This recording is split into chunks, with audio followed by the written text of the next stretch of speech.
गर्मियों की सुनहरी सुबह, सूरज अपनी किरणों से खेतों को जगाने लगा है। हल्की ठंडी हवा बह रही है। खेतों में दो गाय गौरी और चंपा घास चर रही हैं और पास में खड़ा रघु उनकी पीठ सहला रहा है।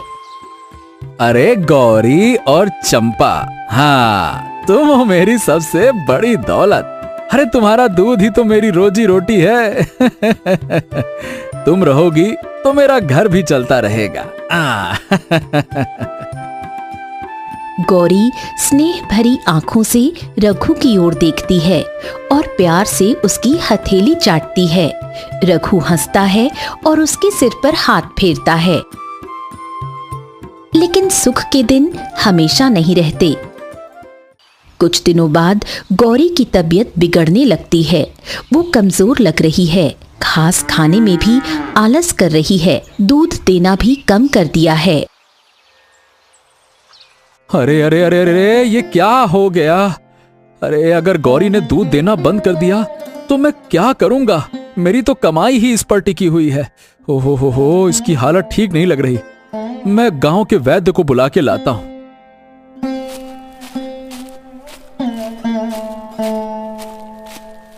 वो गांव के वैद्य को बुलाता है। वैद्य गौरी को देखता है, उसकी सांसें सुनता है और सिर हिलाकर कहता है, देखिए, गौरी को आराम की जरूरत है। इसे अच्छा भोजन और अच्छी से देखभाल चाहिए। अरे लेकिन मैं दूध के बिना कैसे कैसे चलूंगा? मेरे पास तो पैसे ही नहीं हैं। रघु निराश होकर गौरी के पास बैठ जाता है। गौरी उसे देखती है और उसकी आंखों से टप टप आंसू गिरने लगते हैं। आंसू जमीन पर गिरते ही वहां कुछ छोटे छोटे पौधे उगने लगते हैं। रघु ये देखकर चौंक जाता है। अरे ये कैसे उगाए? ये कौन से पौधे हैं? कुछ ही घंटों में उन पौधों पर चमकते हुए अनोखे फल लग जाते हैं। वो इतने सुंदर और रंगीन हैं कि कोई भी उन्हें देखकर मोहित हो जाए। रघु एक फल तोड़कर खाता है। जैसे ही पहला टुकड़ा मुंह में जाता है, उसका स्वाद उसे चौंका देता है। वाह वाह वाह वाह वाह वाह वाह, ऐसा स्वादिष्ट फल तो मैंने कभी नहीं खाया। मजा आ गया। अगर मैं इन्हें बेचूं फिर तो मैं ढेर सारा पैसा कमा सकता हूं।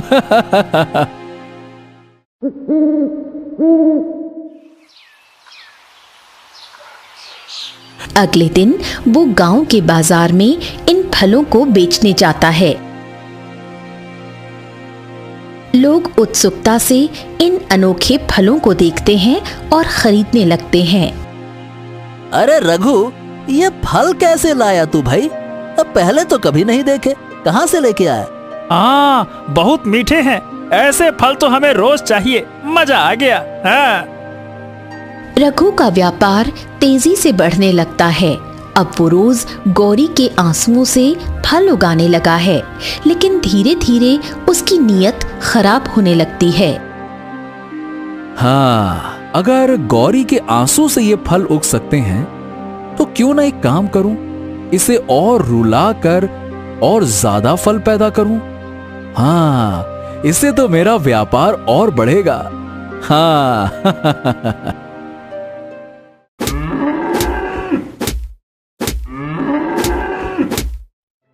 अब रघु जानबूझकर गौरी को तंग करने लगा। कभी उसे ठीक से खाना नहीं देता, कभी डांटता, कभी डराता। गौरी डर से रो पड़ती और हर बार आंसू गिरते ही नए नए फल उग जाते। रघु इन्हें बेचकर और अमीर हो जाता है। गांव वाले इकट्ठा हुए हैं। उनकी आंखों में गुस्सा और चिंता झलक रही है। अरे रघु, तुझे समझ में नहीं आता क्या? ये लालच तुझे कहीं का नहीं छोड़ेगा। अरे गौरी की हालत तो देख, बेचारी अब चल भी नहीं पा रही है। ये क्या कर दिया तूने उसके साथ? ऐसा भी मत कर। हमने हमेशा तुझे अपना माना, लेकिन तू गांव वालों की भावनाओं से खेला है। जादुई आंसू की ताकत सिर्फ अच्छे कामों के लिए थी, लेकिन तूने तो उसे अपने फायदे के लिए इस्तेमाल किया।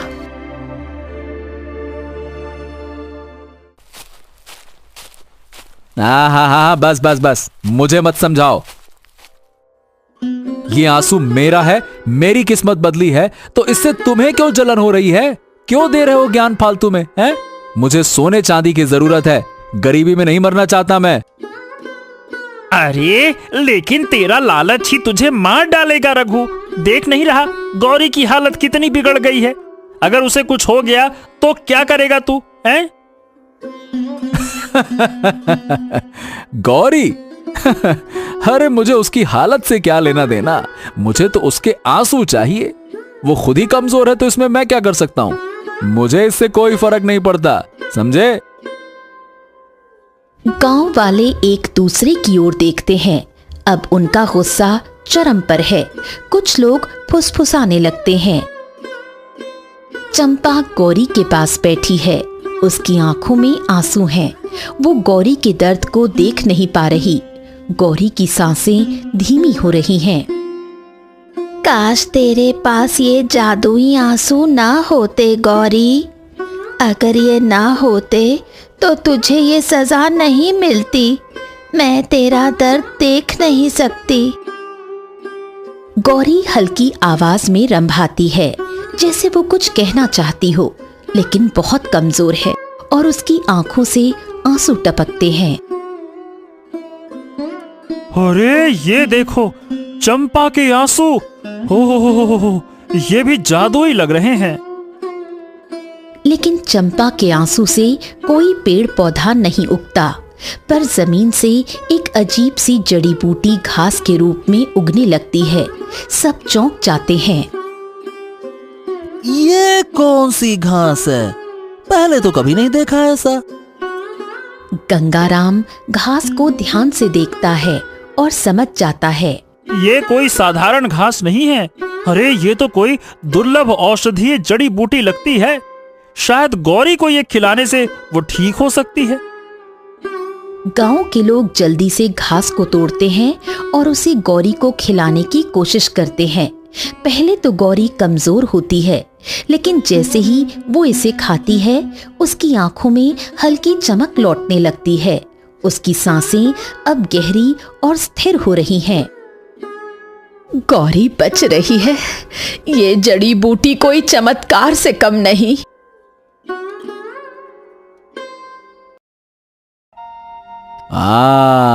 तुम्हारे आंसू तो अमृत हैं। अगर मैं इन्हें बेचूं तो राजा महाराजा तक इन्हें खरीदने आएंगे और हम सब अमीर हो जाएंगे। लेकिन इसके लिए हमें दुखी होना पड़ेगा।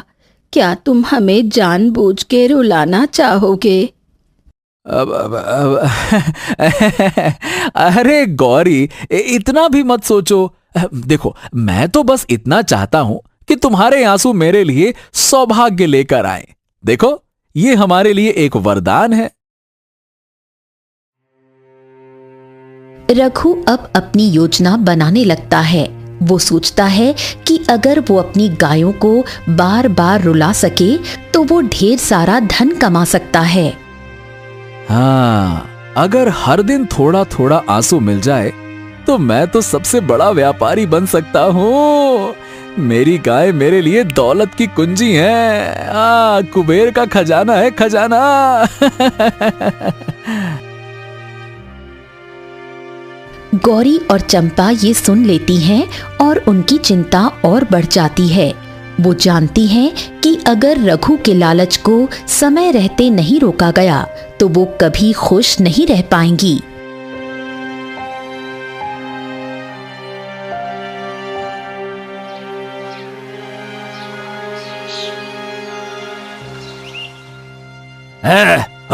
चल चल चल चल।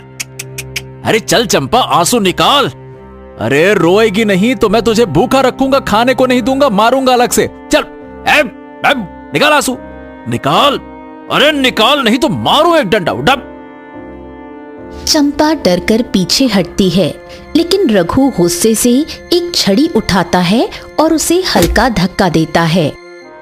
चंपा दर्द से करहा उठती है और उसकी आंखों से आंसू टपकने लगते हैं। जमीन पर आंसू गिरते ही वहां हरी भरी जड़ी बूटियां उगाती हैं। रघु की आंखें चमक उठती हैं। वो जल्दी से जड़ी बूटियां तोड़ता है और उन्हें अपने पास रख लेता है। हाँ देखा, ये हुई ना बात। अरे जितना ज्यादा रोगी उतना ही ज्यादा धन मिलेगा, समझती क्यों नहीं? हाँ। गौरी ये सब देख रही थी। उसकी आंखों में आंसू आ जाते हैं, लेकिन ये आंसू सिर्फ दर्द के नहीं बल्कि डर और बेबसी के थे। और तू क्या देख रही है? चल चल, कहाँ है तेरे आंसू? अरे तेरे आंसू से जो मीठे मीठे फल उगते हैं ना, वो तो और भी कीमती हैं। अरे निकाल दे, निकाल। मैं मारू डंडे से, मारू। रघु गौरी को भी छड़ी से मारता है। गौरी तड़प उठती है और उसकी आंखों से आंसू टपक पड़ते हैं। जैसे ही आंसू जमीन पर गिरते हैं, वहां बड़े और रसदार फल उगाते हैं।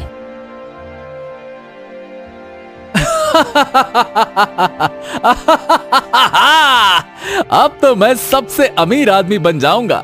राजा तक मुझसे ये फल और जड़ी बूटियां खरीदने आएंगे। मेरी गाय असली सोने की खान है। लेकिन उसे इस बात का जरा भी एहसास नहीं था कि चंपा और गौरी की हालत दिन ब दिन खराब होती जा रही है।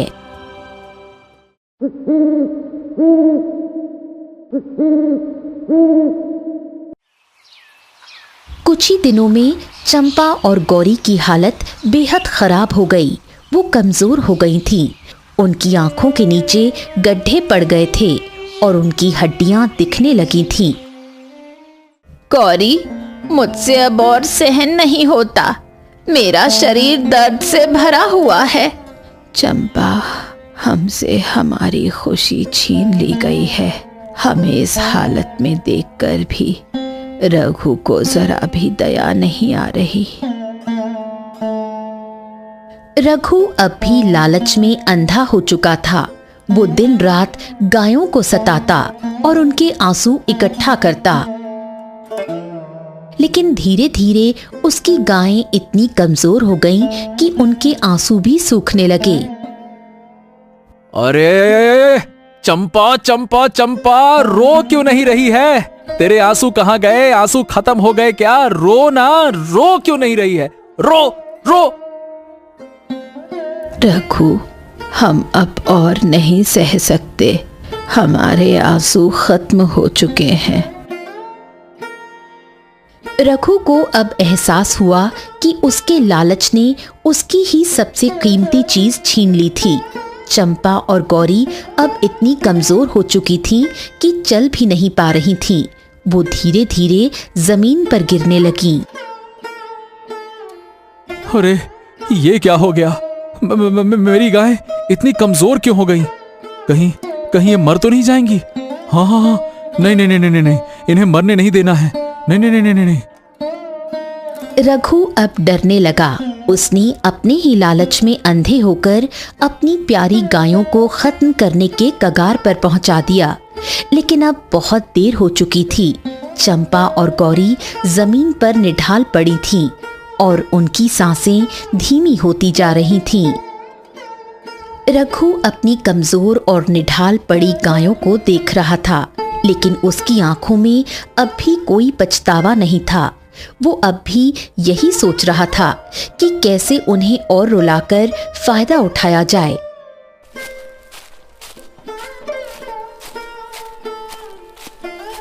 तभी वहां से एक साधु बाबा गुजर रहे थे। उन्होंने जब ये दृश्य देखा तो उनका हृदय रो उठा। उनके चेहरे पर क्रोध और करुणा एक साथ झलक रही थी। वो तुरंत रघु के पास आए। अरे दुष्ट पापी, तूने इन बेचारी गौ माताओं पर कितना अत्याचार किया है। क्या तुझे जरा सी भी दया नहीं आई? अरे ये तो तुझे पालती थी, तुझे प्यार करती थी, और तूने इनकी ही जान ले ली हैं? वो हड़बड़ी में बोलता है। साधु बाबा, आप तो संत हैं, आपको तो समझना चाहिए, ये गाय कोई साधारण गाय नहीं है। इनके आंसू से जड़ी बूटियां और स्वादिष्ट फल उगते हैं। मैंने जो भी किया अपने भले के लिए किया। अब इसमें क्या गलत है? क्या गलत है? अरे अज्ञानी, लालच ने तुझे अंधा बना दिया है और कहता है क्या गलत है। भगवान ने तुझे इन गायों का पालन करने के लिए भेजा था, ना कि उनका शोषण करने के लिए। तू इनके आंसू निकालने के लिए इन्हें कितनी पीड़ा दे रहा था, तूने कभी इस बारे में सोचा? पर अब यही आंसू तेरा सर्वनाश करेंगे। साधु बाबा का चेहरा क्रोध से लाल हो जाता है। वो अपने कमंडल से कुछ जल निकालते हैं और आकाश की ओर देखते हुए कुछ मंत्र पढ़ते हैं। फिर वो रघु की ओर इशारा करते हैं। सुन रे दुष्ट, इन गायों के जादुई आंसू अब तेरा विनाश लाएंगे। देखता जा, तूने जिन आंसुओं से धन कमाया है ना, वही आंसू तुझे बर्बाद कर देंगे।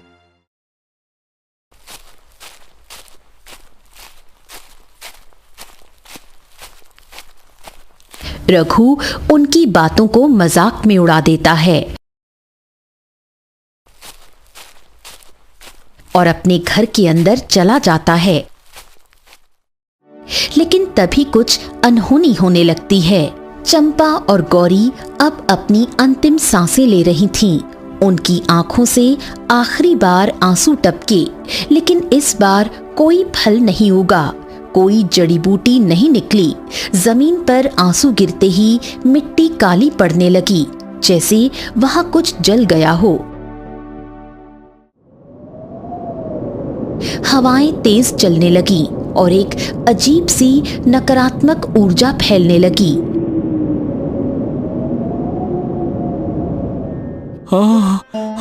अरे ये क्या हो रहा है? पहले तो इनके आंसू से खुशबूदार फल और हरी भरी जड़ी बूटियां उगती थीं। अब ये सब जल क्यों रहा है? ये क्या हो रहा है? क्या करूं? लेकिन इससे पहले कि वो कुछ समझ पाता, चंपा और गौरी ने एक आखिरी लंबी सांस ली और हमेशा के लिए शांत हो गईं। वो अब इस दुनिया में नहीं रहीं। नहीं, अरे उठो, अरे उठो, अरे तुम दोनों मर नहीं सकती, अरे उठो, अरे मुझे अभी और फल चाहिए और जड़ी बूटियां चाहिए, मुझे अमीर बनना है, अरे उठो।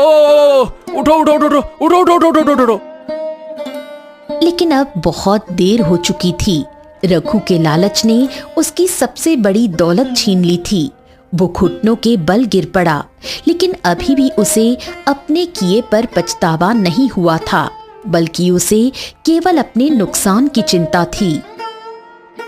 उसकी आंखों में आंसू नहीं थे, सिर्फ अपने नुकसान की चिंता थी। तभी अचानक कुछ चमत्कारी घटित होता है। चंपा और गौरी के शरीर से एक दिव्य प्रकाश निकलने लगता है, जो धीरे धीरे तेज होता जाता है। रघु हैरानी से देखता ही रह जाता है। हाँ, ये क्या हो रहा है? अरे बाप रे, इनका शरीर चमक क्यों रहा है? हाँ, ये क्या हो रहा है? हे भगवान! हाँ। कुछ पलों के बाद जब वो आंखें खोलता है तो देखता है कि चंपा और गौरी वहां से पूरी तरह से गायब हो चुकी हैं। नहीं, ये क्या हो गया? मेरी गाय कहाँ गई? अब मैं क्या करूंगा? अब मेरा धन कहाँ से आएगा? अब मैं अमीर कैसे बनूंगा?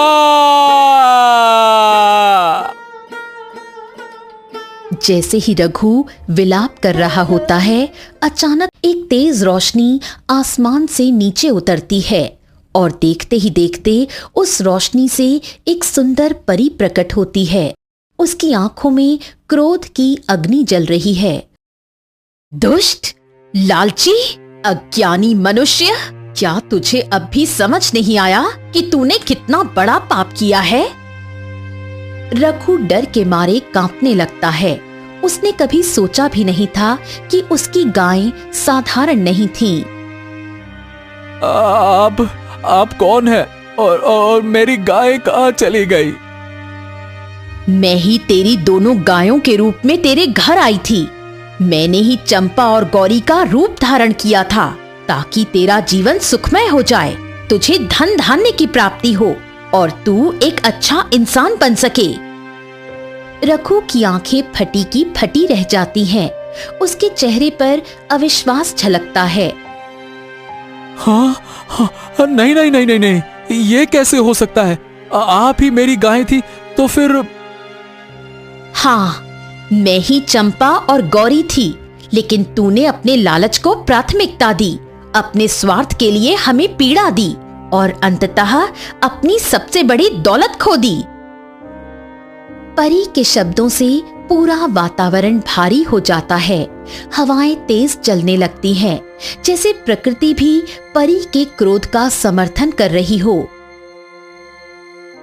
देखिए, मुझे क्षमा कर दो देवी, मुझसे बहुत बड़ी गलती हो गई। मैं हाथ जोड़कर क्षमा मांगता हूँ। मैं लालच में अंधा हो गया था। कृपया करके मेरी गाय मुझे वापस लौटा दो। मेरी गाय मुझे वापस दे दो। लेकिन परी अब और भी सख्त हो जाती है। अब पश्चाताप करने का समय बीत चुका है रघु। अब तेरा बुरा समय आरंभ होगा। जिस तरह तूने हमारी पीड़ा की परवाह नहीं की, उसी तरह अब तेरी कोई परवाह नहीं करेगा।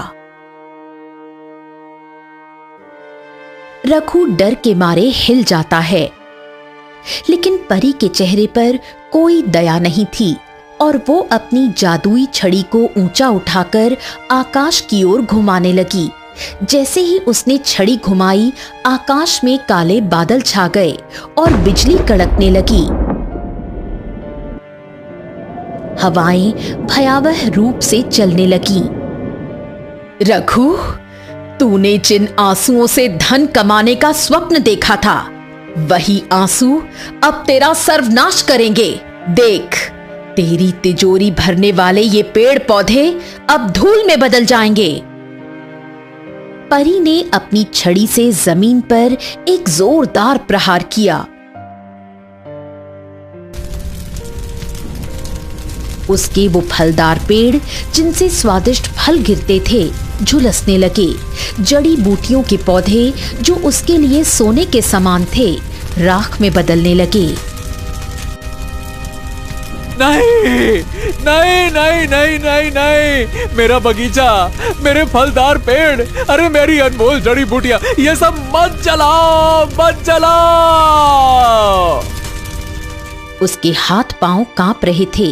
उसका मुंह खुला का खुला रह गया। उसकी आंखों में अब असली डर था। हे देवी, मैं क्षमा मांगता हूँ, मुझे क्षमा कर दो। मैं अज्ञानी था, लालची था, मैं बहुत बेकार था। मुझसे बहुत बड़ी भूल हो गई। मेरी मेहनत से उगाई हुई ये फसलें मुझे वापस मिल जाएं, तो मैं वादा करता हूँ कि अब लालच नहीं करूंगा। ये सब मत छीनो मुझसे। मैं माफी मांगता हूँ। परी की आंखों में अब भी कठोरता थी। अब पछताने से कुछ नहीं होगा रघु। जब तुझे अपनी गायों की पीड़ा का एहसास नहीं था, जब तूने उनकी करुणा को नहीं समझा, तब तुझे दया की कोई आवश्यकता नहीं थी। अब अपने कर्मों का फल भोग। परी ने अपनी छड़ी एक बार फिर घुमाई और बगीचे की जलती लपटें एक झटके में और तेज हो गईं।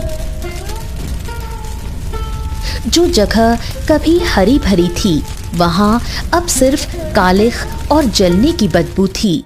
रघु राख को अपने हाथों से पकड़ने की कोशिश कर रहा था, लेकिन अब उसके पास कुछ भी नहीं बचा था।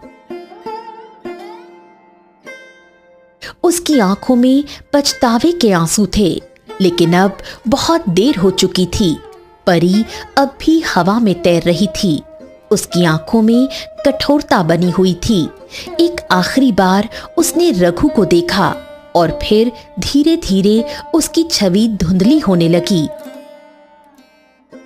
नहीं नहीं नहीं नहीं देवी, नहीं नहीं नहीं नहीं, मुझे यूं अकेला मत छोड़ो, मुझे एक और मौका दे दो, मुझे एक और मौका दे दो।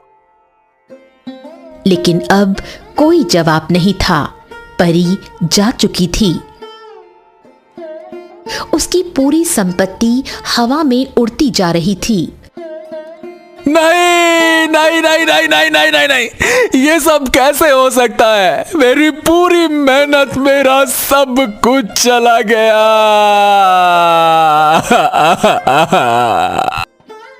जो कभी गांव का सबसे धनी व्यक्ति था, वो अब एक भिखारी की तरह सड़कों पर भटकने को मजबूर था। रघु अब भूखा प्यासा गांव में भटक रहा था। वो लोगों से मदद मांगता, लेकिन कोई उसकी सहायता नहीं करता। लोग उससे नफरत करने लगे थे, क्योंकि सबको उसकी निर्दयता के बारे में पता था।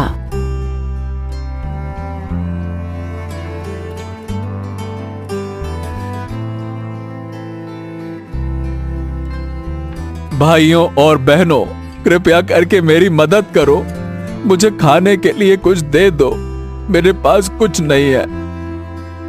अरे भाई, जब तेरे पास धन दौलत थी तब तूने किसी की मदद की थी क्या? नहीं ना। अब तू खुद भूखा है तो हमें याद कर रहा है। बड़ा आया, लालच ने तुझे इस हाल में पहुंचा दिया है रघु। अब भुगत अपने कर्मों का फल। बड़ा आया, लालची कहीं का। गांव वाले उसे दुत्कार कर भगा देते, कोई भी उसे सहारा नहीं देता। वो अब सड़क किनारे बैठा खाली पेट और फटे हुए कपड़ों में अपनी किस्मत को कोसता है। काश मैंने अपनी गायों को सताया नहीं होता, काश मैंने लालच को अपने ऊपर हावी नहीं होने दिया होता। अब मेरे पास कुछ नहीं बचा, मैं तो बर्बाद हो गया, बर्बाद।